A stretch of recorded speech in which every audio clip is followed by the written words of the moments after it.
velivolo della Guardia di Finanza MH169, elicottero MH169A, Volpe 510 della sezione aerea, simula questo inseguimento di una motovedetta classe 2000 della sezione operativa navale di Caorle, imbarcazione costiera proposta alla vigilanza del litorale veneto.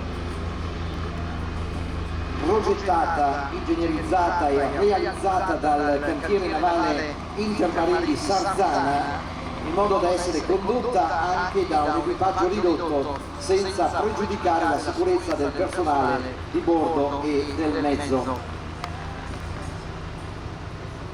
Dei traffici illeciti via mare.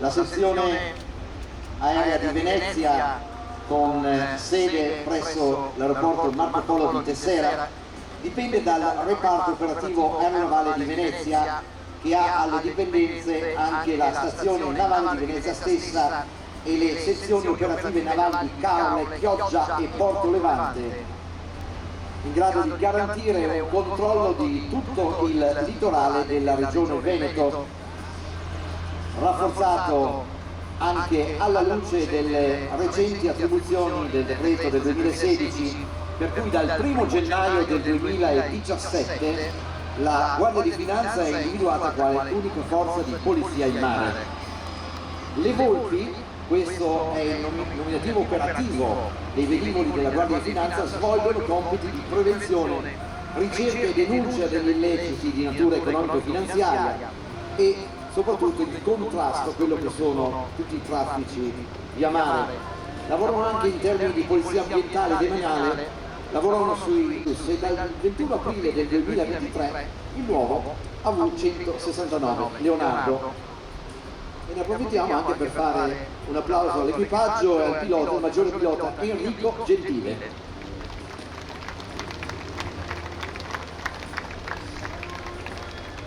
Interessante dal punto di vista fotografico questa accoppiata elicottero-natante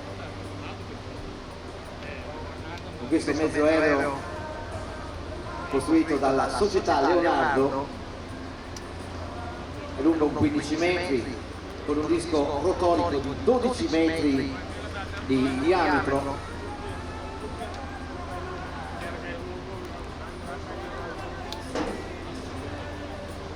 con questa configurazione ha un'autonomia di circa 4 ore di attività e lavora spinto da 2 potenti turbomotori Pratt & Whitney che forniscono una potenza massima di 2000 cavalli. Puntano verso di noi fari accesi. Bellissima questa immagine che dà un'idea dell'attività operativa dei reparti della Guardia di Finanza.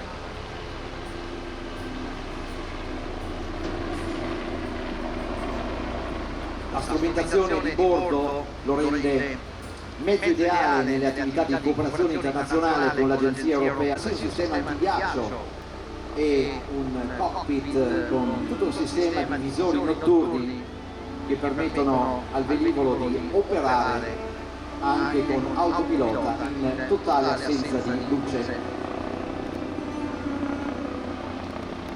Trasporta fino a 12 persone, incluso l'equipaggio, e può essere riconfigurabile con 2 barelle a bordo. Ci saluta inclinando il muso dell'elicottero e noi rispondiamo con un bel applauso che virtualmente lanciamo nelle cuffie della cabina di pilotaggio.